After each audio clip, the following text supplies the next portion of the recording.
শুরুতেই তোমাকে একটা কথা বলি।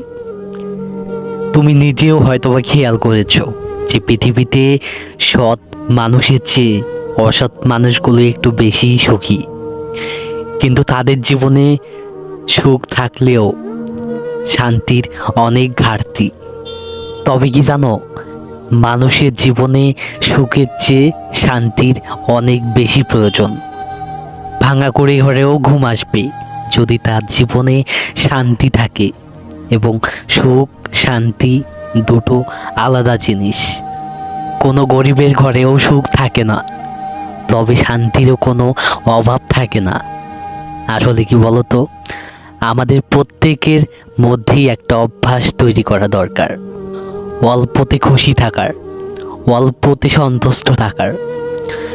আসলে মানুষ এটা সব সময় ভুলে যায় যে সব থেকে খারাপ সময়গুলো একাই কাটাতে হয়। এই পৃথিবীতে এমনও কিছু মানুষ আছে যে কেউ কষ্টে থাকলে সে কষ্ট দেখে সে উপভোগ করে। আসলে সবাইকে সব সময় খুশি থাকা দরকার। কেউ যদি একা ভালো থাকতে শুরু করে দেয়, তাহলে তার থেকে ভালো কেউ থাকতে পারবে না। কেউ যদি একাকিত্বকে অ্যাকসেপ্ট করে নেয়, তাহলে তার মন খারাপের কারণ কেউ হতে পারবে না।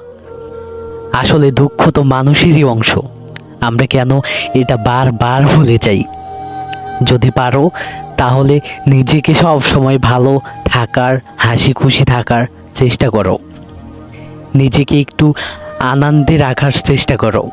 কেন বারবার এটা ভুলে যাও যে পৃথিবীতে নিজের থেকে অধিক আপন কেউ হয় না, নিজের থেকে কাছের কেউ হয় না? কেন এটা বারবার ভুলে যাও? সত্যি বলতে এটাই যে যদি কেউ আমাদেরকে ছোট করতে চায়, আমাদেরকে নিচে নামাতে চায়, তাহলে এটাই যে আমরা তাদের থেকে উপরে আছি। কারণ যে উপরে থাকে তাকেই নিচে নামানো হয়। তাই যদি কেউ তোমাকে ছোট করতে চায়, তাহলে ভেবে নিও যে তার থেকে তুমি অনেক অনেক উপরে আছো।